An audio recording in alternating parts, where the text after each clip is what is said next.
हिमालय की तलहटी में बसा पिथौरागढ़ उत्तराखंड राज्य का एक पर्वतीय क्षेत्र है, जिसकी समुद्र तल से ऊंचाई 1600 मीटर से ज्यादा है।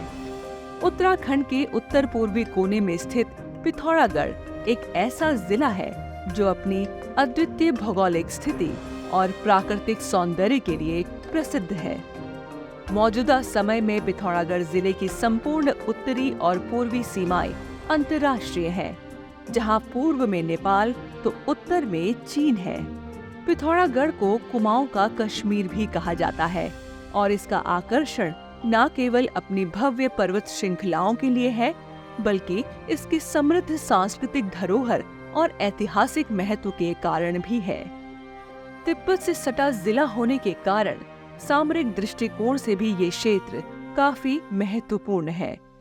हिमालय, बारमास बहने वाली नदियां और झरने पिथौरागढ़ को प्राकृतिक सौंदर्य से परिपूर्ण बनाते हैं। लेकिन आज के वीडियो का विषय यहाँ की प्राकृतिक सौंदर्यता नहीं और न ही यहाँ के सामरिक और भौगोलिक महत्व पर आज बात होने वाली है। आज तो बात होगी पिथौरागढ़ के नामकरण की। जानकारों के विभिन्न मतों के अनुसार इसमें कोई दो राय नहीं कि अलग अलग कालखंड में पिथौरागढ़ को ऐतिहासिक नगरी कहा गया है। लेकिन इस ऐतिहासिक नगरी को उसकी पहचान, उसका नाम कैसे मिला, इसके पीछे इतिहासकार एक मत नहीं है।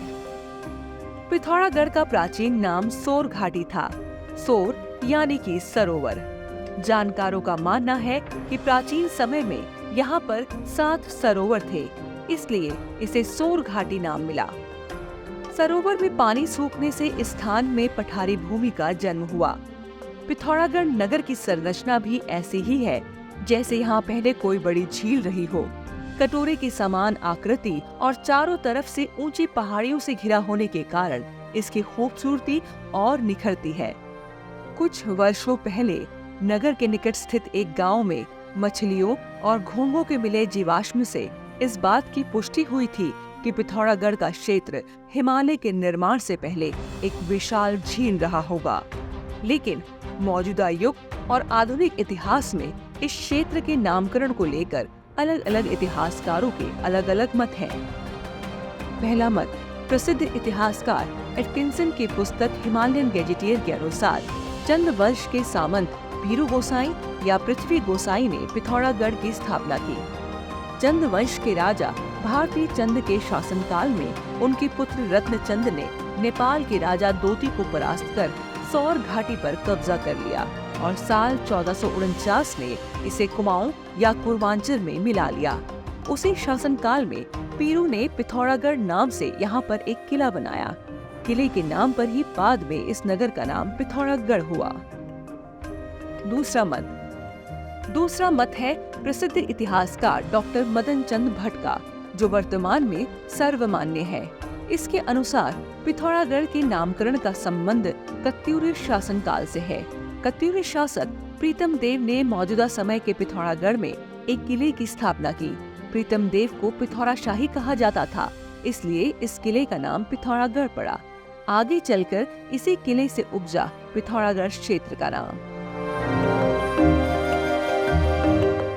तीसरा मत, लेखक डॉक्टर राम सिंह की पुस्तक सोर मध्य हिमालय का अतीत में उल्लेख है कि गोरखों ने अपने शासनकाल के दौरान सोर घाटी में स्थित पित्रोटा तोक के ऊपरी पहाड़ी में एक किले का निर्माण किया, जिसे पित्रोड़ा गधेरे के कारण पिथौरागढ़ नाम से जाना गया।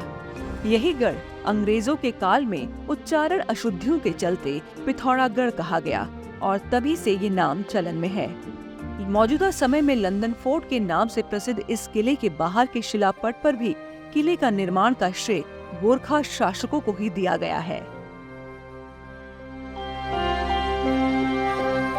चौथा और आखिरी मत, हालांकि ये मत बहुत प्रचलित नहीं है, पर इस पर भी नजर दौड़ा लेते हैं।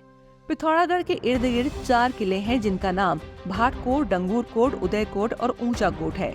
पिथौरागढ़ में खस वंश का भी शासन रहा, जिन्हें इन किलों या कोटों के निर्माण का श्रेय जाता है।